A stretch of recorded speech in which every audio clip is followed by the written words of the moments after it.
Bonjour, c'est Jean-Nicolas.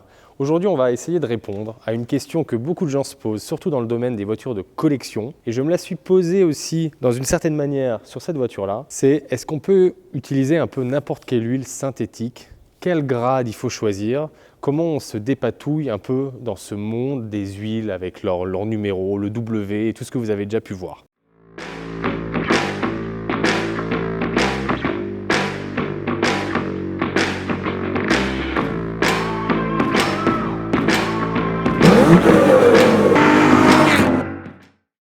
Donc là, je vais essayer de vous donner quelques pistes de réflexion pour justement mieux vous y retrouver. Alors, premier point, oui, on peut utiliser des huiles synthétiques modernes, 100% synthèse, comme vous le voyez sur les bidons, dans les vieilles voitures de collection. 100%. Pourquoi? Parce que c'est une huile qui répond à des normes bien plus strictes que les vieilles huiles minérales qu'il y avait avant. Premier point. Et donc, qu'est-ce qu'on a en termes d'indices, de grades? Comment on les différencie? On a typiquement un 5W40 ou un 10W40. Alors, le W, il veut dire winter, donc il veut dire hiver en anglais. Et donc 10W, ça veut dire que l'huile va se comporter comme une ancienne huile, qu'on appelait SAE10 de grade 10. Donc en fait, elle va se comporter comme se comportait une vieille huile de grade 10 lorsque le moteur est froid. Le chiffre de droite, le 40, c'est rien d'autre que, ça veut dire que cette huile-là que vous avez dans la main, va se comporter comme l'ancienne huile qui s'appelait SAE40 lorsque le moteur est chaud. Donc un 10W40, c'est une huile qui va se comporter en grade 10 à froid et en grade 40 à chaud. Alors, ce qu'on a avec, c'est qu'en fait les huiles synthétiques, les gens pensent que ça a été créé il n'y a pas longtemps. En réalité, c'est sorti dans les années 70. Donc déjà, n'ayez pas peur, si vous avez une voiture des années 70-80, de mettre de la synthétique. Ça existait déjà, même si dans le manuel d'utilisation, on recommande de la minérale. Mais il y a quand même des vraies différences. C'est que l'huile synthétique va mieux tenir les contraintes de cisaillement dans le moteur. Le film d'huile va mieux se tenir.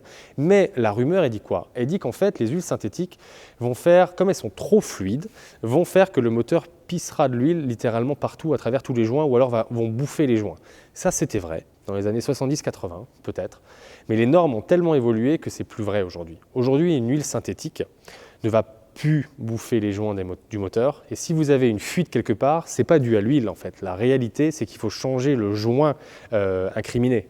Le joint qui fuit, c'est lui qu'il faudra changer. Et monter en grade d'huile, prendre une huile plus visqueuse, peut-être que ça va solutionner un peu le problème. D'accord ? Peut-être que la micro-fuite que vous aviez sur le joint va compenser par une huile qui, comme elle est plus dense, plus épaisse, ne va plus traverser le joint qui est fatigué. Mais la vraie question qu'il faut se poser, c'est est-ce que cette augmentation de grade ne va pas avoir des conséquences sur la lubrification du moteur? Parce que dans le moteur, on a des petites galeries d'huile, on a des coussinets de bielle, des coussinets de vilebrequin, et tout ça, en fait, c'est des endroits où l'huile vient passer, l'huile arrive sous pression, et que suivant l'huile que vous mettez, trop fluide, on va perdre en pression, trop épaisse, on va avoir trop de pression, ou alors on n'aura plus d'huile du tout qui arrivera jusqu'au bon endroit dans le moteur, et donc vous allez tourner à sec. Une huile trop fluide aura tendance à ne pas rester sur les arbres à cames, et lorsque vous allez redémarrer la voiture un mois après, les arbres à cames vont commencer par tourner à sec lorsque vous démarrez la voiture, alors qu'une huile plus épaisse va bien rester présente sur les arbres à cames, et le redémarrage quelques semaines plus tard n'aura aucune conséquence sur le démarrage de la voiture. On n'entendra pas le moteur faire clac, clac, clac, clac, clac à froid parce qu'il n'y a pas d'huile qui est arrivée dans le haut moteur. Donc voilà un peu les questions que l'on se pose et comment il faut raisonner.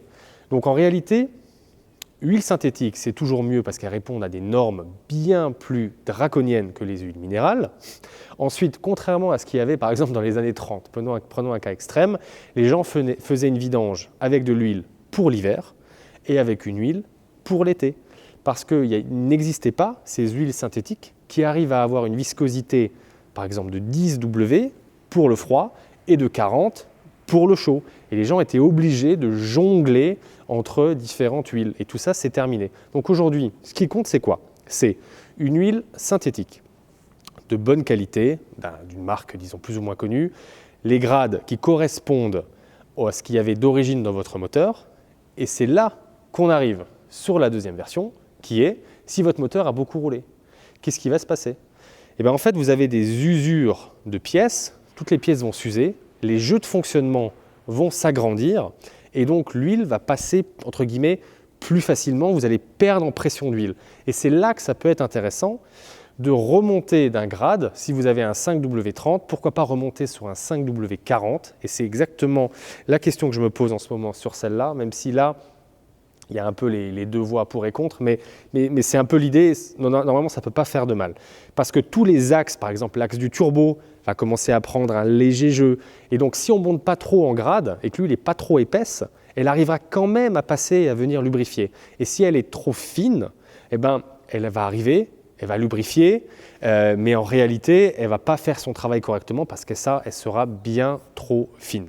Un autre mythe hyper important, c'est les gens qui disent « je consomme de l'huile, mon huile est trop fine, elle va là où il ne faudrait pas qu'elle aille, et donc du coup j'en consomme trop, je vais monter d'un grade, et du coup je vais consommer moins d'huile, je vais passer d'un 10-40 à un 10-50 par exemple. » Alors, est-ce que c'est vrai? Oui. Est-ce qu'il faut garder en considération tout ce que je viens de dire avant? C'est-à-dire oui, bien sûr, parce que si l'huile est trop épaisse, c'est les mêmes problèmes que ce qui va arriver dans les exemples précédents, mais ça peut être une manière de remédier le problème.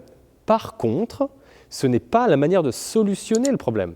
Parce qu'un moteur qui est usé de partout et qui consomme de l'huile, ça ne va pas le rendre magiquement neuf, ou presque neuf, de rajouter une huile avec un grade plus élevé. Il faut un peu comprendre les différences qu'il y a entre un moteur qui bouffe de l'huile parce que les joints de queue de soupape sont usés, opération relativement facile à corriger, ou alors est-ce que les segments des pistons sont usés, et là, il faut déjà ouvrir sacrément plus de pièces dans le moteur pour changer ces segments. Donc là, on est sur deux types de consommation d'huile complètement différentes. Un dernier mythe de plus, qui est hyper important, dont je dois parler ici, c'est les huiles avec détergent. Souvent, j'entends, dans ma vieille voiture, il y a plein de boue au fond du carter. Si je mets une huile moderne avec beaucoup de détergent, ça va me relaver tout ce carter et les boues vont remonter partout dans le moteur. Ce que je réponds à ça, c'est hyper simple. C'est-à-dire que moi, je n'ai pas envie que mon moteur il soit calaminé de partout à l'intérieur. C'est ça le problème. Le problème, ce n'est pas l'huile. Le problème, c'est que le moteur lui-même est rempli de boue et de conneries. Et donc, la priorité, c'est d'abord de laver ça et après de mettre une huile synthétique. Mais de manière générale, franchement, il faut y aller pour que les détergents de l'huile moderne vont vraiment racler et nettoyer tout le moteur pour que ces boues qui vont se décoller aillent boucher votre moteur et boucher différentes galeries d'huile. Franchement, c'est hyper rare. La réalité de ce qui va se passer, c'est que ce qui va être détergé et ce qui va être lavé un peu partout dans le moteur, au contraire, va profiter à la meilleure santé du moteur et dans la durabilité sera bien meilleur. Parce que si vous ne les enlevez pas, ces boues et ces résidus qui traînent dans le moteur, eh bien un jour, il suffit qu'il y en ait un qui vienne boucher une galerie d'huile et vous avez une bielle qui est plus alimentée en huile et vous coulez une bielle, pour reprendre l'expression classique. Alors, en conclusion, faut-il aller sur une huile synthétique pour une vieille voiture? La réponse est complètement oui. Faut-il augmenter d'un grade si le moteur est usé? La réponse est plutôt oui, à étudier en détail, mais plutôt oui. Et enfin, le conseil que moi je vous donne et que je fais tout le temps, c'est que quand vous hésitez entre deux marques d'huile, vous allez voir la fiche technique. Il y a toujours la fiche technique qui est liée au produit sur le site web auquel vous voulez acheter l'huile. Et vous avez les différents tests. Vous avez viscosité à 40 degrés, viscosité à 100 degrés, densité, etc. Et vous comparez vos deux huiles identiques de même grade. Un 10W40 dans deux marques différentes aura les chiffres complètement différents. Et après, à vous de voir si vous voulez une huile qui est plutôt en haut du grade, avec des viscosités hyper élevées et qui serait quasiment un 10-50, ou alors une qui est plutôt dans le bas et qui est plutôt un 10-30, vendu comme un 10-40. Donc moi, je compare souvent les deux et ça me permet au final d'affiner mon choix lorsque j'ai choisi quelle huile choisir entre les deux. Après, il y a des moteurs où je ne me pose pas de questions. Par exemple, sur mon Aston, le moteur a 12 000 km. Donc un moteur qui vaut 50 000 balles, un V12 6 litres Aston Martin de plus de 500 chevaux, il recommande la Mobil One 0W40. Je me pose zéro question, le moteur a 12 000 bornes, je mets ça dedans. Là, dans la TTRS, il recommande une huile Motul avec typé Long Life, les normes 504-507. Tous les possesseurs d'Audi et Volkswagen reconnaîtront ce que je viens de dire. Et en 5W30, parce qu'il faut que l'huile remonte dans les petites galeries, lubrifier le turbo, etc. Bon, la voiture a déjà un peu roulé, elle a un peu plus de 100 000 bornes. Et je pense qu'un 5,40 lui ferait pas de mal pour compenser un peu. Donc là, à l'utilisation, comme je viens de l'acheter, je ne sais pas encore si elle bouffe de l'huile. J'ai fait seulement 1000 bornes, elle a bouffé absolument 0. Donc on verra au bout de 5000 km où ça en est. Si effectivement, je vois que le niveau baisse un tout petit peu ou si j'ai 2-3 doutes, peut-être que je vais passer en 5W40 à condition de respecter les normes Volkswagen et que l'huile fasse sens pour ce moteur. Donc ne partez pas dans des délires en vous disant plus c'est mieux. Si votre moteur tourne en 0W30, n'allez pas lui coller un 10W60 parce que vous allez être 1000 fois trop épais et vous avez plus de risques que de gains. Mais, et je termine là-dessus, tous les gens qui font par exemple de la course en voiture historique tournent souvent en 10W60 parce que c'est des moteurs qui sont poussés à mort, c'est des vieux moteurs des années 60 ou 80 qui tournent à fond les ballons sur circuit et qui chauffent à mort, et donc il faut que le film d'huile garde ses capacités le plus longtemps possible. Mais on est dans une utilisation complètement différente de la petite voiture de collection cabriolet qui va sortir pour une balade de 30 km l'été tranquillou. Voilà. Donc gardez tout ça en tête, mais n'ayez pas peur des huiles modernes synthétiques parce qu'elles sont faites, il y a des milliards de tests derrière qui sont là pour protéger votre moteur. Voilà, si vous avez aimé ce petit conseil sur les huiles et sur comment les choisir, n'hésitez pas à vous abonner et puis on continue. L'idée de la chaîne, c'est toujours la même. On essaie d'acheter la voiture de ses rêves le moins cher possible et on essaye d'apprendre le maximum de connaissances qui va avec pour faire le meilleur achat possible. Abonnez-vous, à bientôt.